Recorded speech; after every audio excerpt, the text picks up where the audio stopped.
Hello, friends. How are you? How's things? How's Friday? How's your world? It is Friday here. Is it Friday there when you're watching this? You should let me know. Just engagement, I guess. It's another cold, weird, wet day here, and I'm loving it. It just means that I get to chill a little bit as much as I can with a baby who won't sleep very well at night and kept me up a bunch.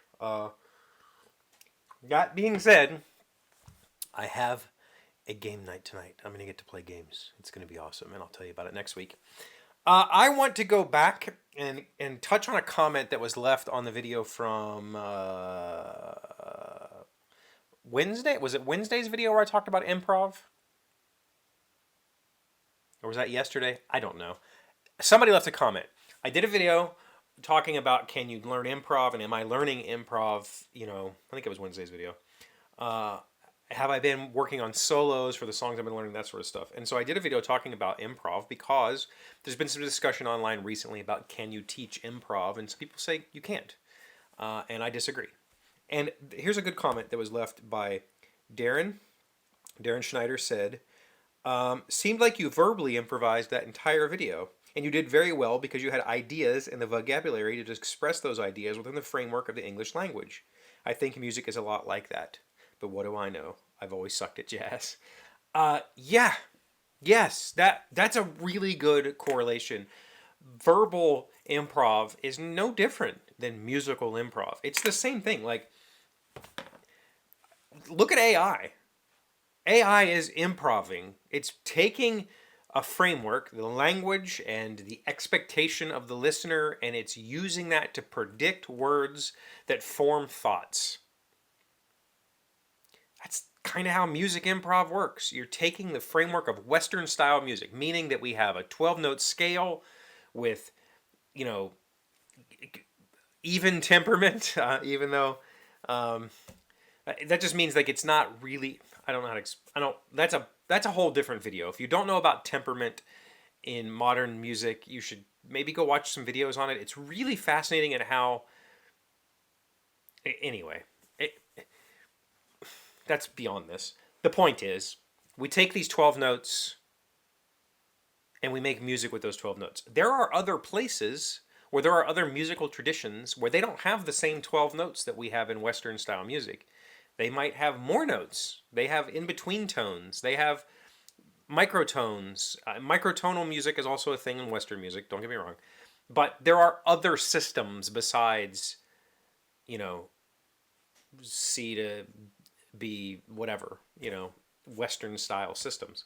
But given, the style of music that you're playing, that's a framework. So if you think about improv in that way, like language, you start with the overall, like I'm speaking English right now. Okay? Well, I'm technically speaking American English because it's slightly different than British English or Australian English or maybe even Canadian English. There are different, or I'm speaking like Eastern U.S. English because it's different than Southern U.S. English or Midwestern U.S. Like there's expectations within all those regions of the words that you'll use or whatever. It's the same thing with music, and as you're speaking Western music, but now you're talking about rock or country or R&B or soul or jazz. There's just different frameworks. There are different expectations. If we're talking about jazz, your song is going to have 2 5-1s in it, just meaning that you play a 2 chord, a 5 chord, and a 1 chord. If we're talking about, classic country, actually, pretty much any pop, like you're going to have 1 4 5s or 4 5-1s or whatever 1 4 5 6. Those are the scale degrees that you're going to use in 99.9% of classic rock, country, pop music, right?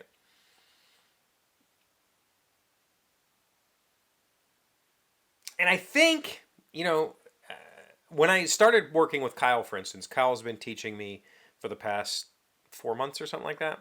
5 months? I don't know. It's June, I think we started.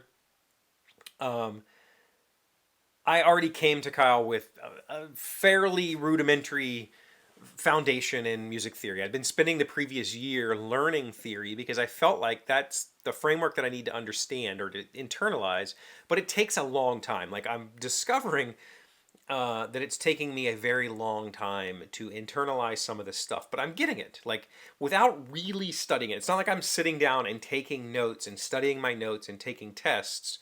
But when I sit down in a lesson now and Kyle says, "Quick, what is the, the third arpeggio in a C major scale?" I can tell you. I can just it's these notes. I got you. Like or an A flat minor. What are your three whatever. So I can do that stuff. It takes me a second. I have to think about it. And a lot of times I'm envisioning my bass like, oh, it's these notes. When in reality, it's just two step, whatever. That's beside the point. How many flats are in a, A flat scale, whatever. I can tell you those things now from memory without really having to, I don't count on my fingers or whatever. And so I'm working through those chunks of the framework. I now have Western music, all right? I'm now playing jazz, okay? I'm going to have a lot of 2-5-1s. So let's start there because that's going to be the place where you're going to stumble the most because the rest of it is often just leading tones. So when I say you're playing a 2-5-1, you're playing the second note of a scale, the fifth note of a scale, and the first note of the scale. A lot of times before you get to that point, you'll play like the fourth of the previous scale, which will drive you into the fifth of the next scale because they're parked next to each other. You're using other chords to get to this 2-5-1 in whatever key, and then that's where you have this like breathing moment to go, cool, now I can do something with this. So learn to improv over that. Once you've learned to improv over that, now let's figure out what the leading chord is most likely going to be to get into that 2-5-1, and now let's learn going from there. And so we're stepping through this process of here on this show. I have my intro where I talk to you about how you're doing. I ask you how you're doing. I tell you what's going on in my life. I have this middle section where I do something like this. I improv, a section about whatever we're talking about. I have an ending section where I'll often tell you about what's going on with my family or how I'm feeling or whatever. Follow that up with my closing statements, the standard subscribe and all that stuff. And then we do a segment from the book. Currently, the book is the 1,000 Little Things. Previously, it was 1,001 words or whatever it was. And so that's the framework of the show. And I know I just have to hit those points, and we've done it. We've made it out the other side. And music is kind of the exact same thing. Understanding that the middle section in jazz, I'm going to hit that 2-5-1. But at first, I have to get through this intro. But we'll come back to that. Let's learn this middle section first, and then we can add the intro on, and then we can add the outro on. Then we can move, then we can go to key changes where, you play in a completely different keys. It's usually only a half step or a full step difference, but, you have key changes that change up. Now we're playing completely different chords, but on a bass, they're basically the same. So I thought that was a really interesting comment to talk about language or what I'm doing right now being a corollary to improving in music, and it's very, very true. And I can tell you, I've been doing this 10 years of improving every day, 5 days a week on this channel for 10 years, for 2,400 and some episodes, whatever we're at right now.